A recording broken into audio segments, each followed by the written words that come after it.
उत्तर प्रदेश में नगर निकाय चुनाव जैसे जैसे नजदीक आ रहा है, पार्टियों ने अपनी तैयारियां शुरू कर दी। अलीगढ़ में आम आदमी पार्टी भी अपनी ताकत को बढ़ा रही है। इसी को लेकर बैठक का आयोजन हुआ। डेली न्यूज ऑनलाइन इन संवाददाता राजपाल सिंह आर्य की रिपोर्ट देखी।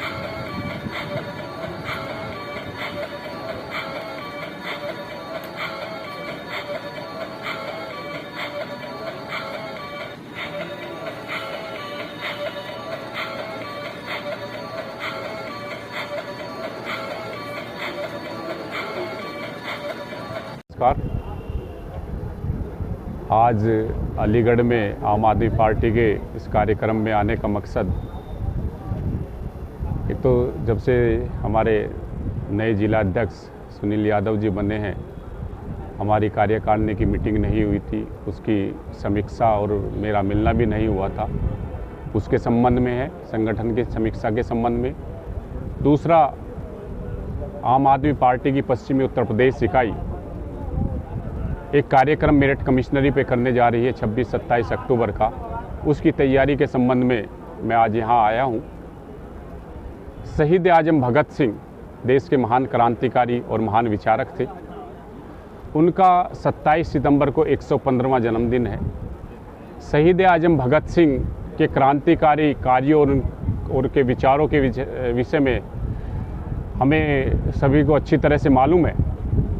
भगत सिंह सोशलिस्ट थे, पूंजीवाद के खिलाफ थे। उनका नारा था कि पूंजीवाद का नाश हो।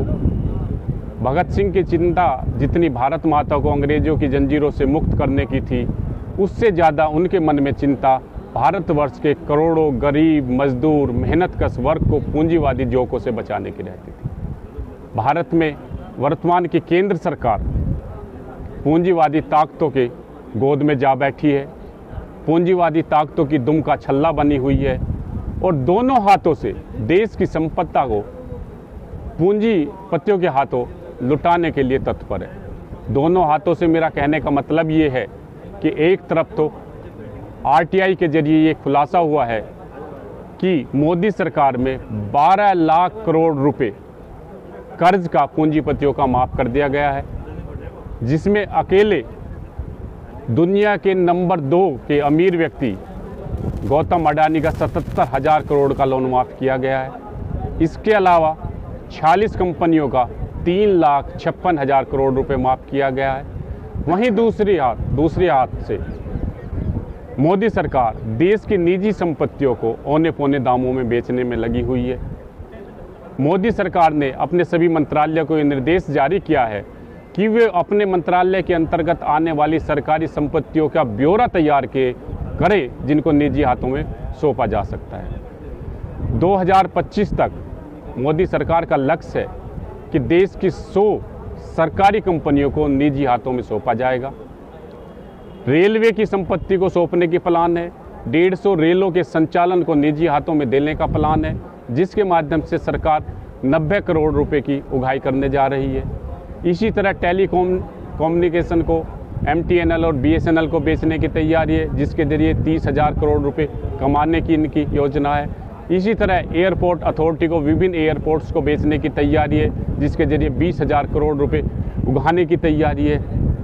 ऐसे ही स्टेडियम, जो खेल और युवा मंत्रालय से रिपोर्ट मांगी गई है कि कितने स्टेडियम्स हैं जिनको बेचा जा सकता है। कहने का मतलब ये है कि मोदी सरकार, केंद्र की मोदी सरकार जो है, एक तरफ तो पूंजीपतियों के लाखों करोड़ों रुपए को लोन को माफ़ कर रही है, वहीं दूसरी तरफ जो है उनकी जो सरकारी देश की सरकारी संपदा है उसको भी पूंजीपतियों के हाथों में गिरवी रखनी जा रही है।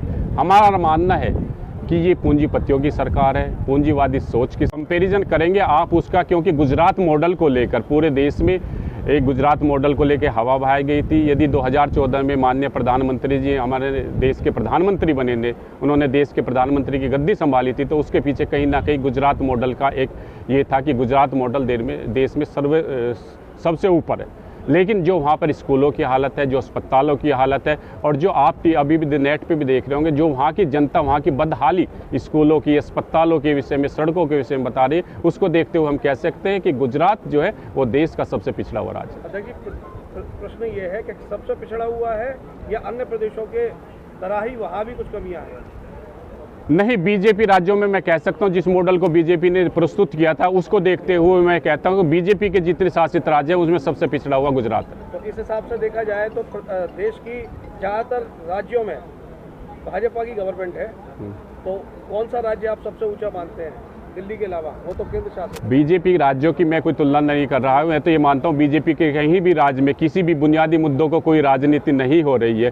शिक्षा, चिकित्सा, सड़क सुरक्षा, बिजली, पानी, खेती, किसानी, जो जनता के बुनियादी मुद्दे हैं उनको लेकर बीजेपी की ना केंद्र की सरकारें ना बीजेपी की राज्य सरकारें कभी ध्यान नहीं दे रही। उनका मतलब केवल हिंदू और मुसलमान को लड़ाना है। वे उत्तर प्रदेश में चुनाव लड़ते हैं तो हिंदू को मुसलमान से लड़ा देते हैं, हरियाणा में चुनाव लड़ते हैं तो जाट को गैर जाट से लड़ा देते हैं, महाराष्ट्र में चुनाव लड़ाते हैं तो मराठा को गैर मराठा से लड़ा।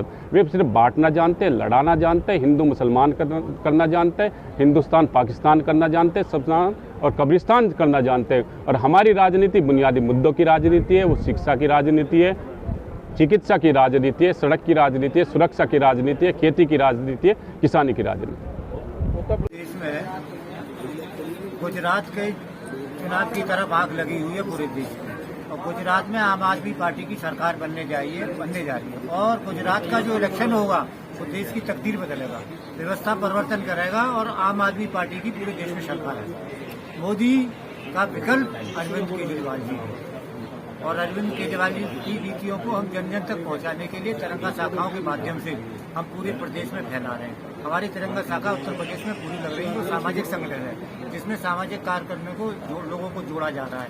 महापुरुषों के जीवन पर चर्चा होती है, उनके विचारों पर चलने का संकल्प होता है। आम आदमी पार्टी ही एक ऐसी पार्टी है जिसमें जाति, धर्म, परिवारवाद से अलग हट करके विकास की बात करती है। ये इतने गेट लगा दिए गए हैं विधायकों द्वारा, इसके बारे में कुछ कहना चाहेंगे? अब ये तो मैं समझता हूँ कि सरकारी धन का दुरुपयोग है, छोटी लोकप्रियता प्राप्त करने का तरीका है।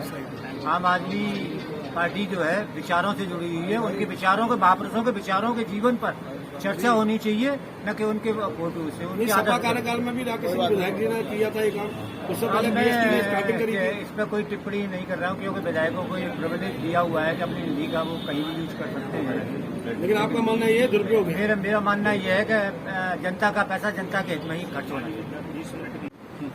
निकाय चुनाव को लेकर आज ये प्रेस वार्ता की गई है और हमारे पास आवेदन आ रहे हैं मेयर चुनाव को लेकर, सभासद के लिए। उसमें सभी को मेहनती लोगों को टिकट दिया जाएगा और हमारा ये लक्ष्य है अलीगढ़ से हम मेयर का टिकट जीते। किन मुद्दों को लेकर भ्रष्टाचार, महंगाई और ये शिक्षा, स्वास्थ्य, रोजगार, इन सब हमारी जो दिल्ली में सरकार चल रही है उन सारे मुद्दों को, दिल्ली मॉडल को लेके हम प्रत्येक घर घर जाएंगे और सब लोगों को जागरूक करेंगे। सभी लोग हमारी आम आदमी पार्टी से जुड़ रहे हैं। बहुत मेहनती लोग हमारे घर घर आज भी जा रहे हैं, काड़ी के लोग। मेरा नाम मनीष शर्मा है, महानगर महासचिव हूँ आम आदमी पार्टी के महानगर संगठन में। आज प्रेस वार्ता क्यों रखी गई है? आज की प्रेस वार्ता का जो उद्देश्य है वो ये है कि संगठन विस्तार की प्रक्रिया में उत्तर प्रदेश के प्रभारी आदरणीय संजय सिंह जी के द्वारा महानगर अध्यक्ष मोहम्मद इमरान राजा को घोषित किया गया। इस संगठन में मैं महानगर महासचिव घोषित हुआ। रजनीश यादव जी इसमें जो वरिष्ठ उपाध्यक्ष बनाए गए हैं और तरुण आर्य इसमें उपाध्यक्ष हैं। संपूर्ण मिलाकर जो है 36 सदस्यीय कमेटी है जिसमें सभी का समाज का समावेश को रखते हुए हर वर्ग को इसमें रखा गया है और सब के सब जितने भी इसमें कमेटी में सदस्य हैं सब बहुत संघर्षशील और जुझारू नौजवान हैं। किस तरह से कमेटी काम करेगी? कमेटी काम करेगी महानगर में, चूंकि हम निकाय चुनाव बिल्कुल सन्निकट है, सर पे चुनाव है, इसी के तहत हमने 40 वार्डों में अपने वार्ड अध्यक्ष बना लिए गए हैं। 80 वार्ड हो चुके हैं नए परिसीमन के हिसाब से, बाकी ये 40 वार्डों में वार्ड अध्यक्ष बनाने का कार्य हमारा निरंतर चल रहा है। क्या लगता है कि ये बीजेपी की जो इस समय लहर चल रही है उसको कैसे तोड़ पाएंगे उत्तर प्रदेश में, अलीगढ़ में? देखिए, जैसा कि आज हिंदुस्तान का माहौल है, चाहे वो जातिवाद को लेकर मुद्दे उठाए गए हों भाजपा के, या फिर महंगाई, बेरोजगारी, ये सब मुद्दे हैं जिन मुद्दों पे आम आदमी पार्टी काम करेगी और जन जन जाके जन जन तक पार्टी की नीतियों को, माननीय राष्ट्रीय संयोजक श्री अरविंद केजरीवाल जी की नीतियों को जन जन तक पहुंचाने का कार्य करेगी। क्या लगता है यहाँ पर अगर आम आदमी पार्टी बहुमत घोषित कर देती है तो उसकी नीति के अनुसार यहाँ के स्कूलों को और उनके कायाकल्प किया जाएगा? देखिए, दिल्ली मॉडल है एक हिंदुस्तान के लिए।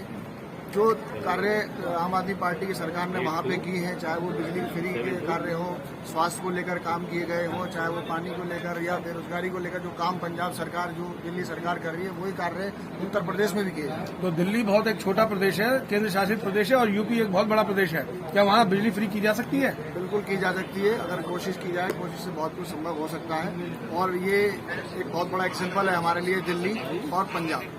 हम उन्हीं नीतियों पर काम करेंगे, आम आदमी पार्टी उसी नीतियों पर काम करेगी। आम आदमी के लिए जो काम करते आए हम लोग। देखा यह गया कि पंजाब में कुछ नियम कानून चेंज कर दिए गए बिजली को फ्री करने के।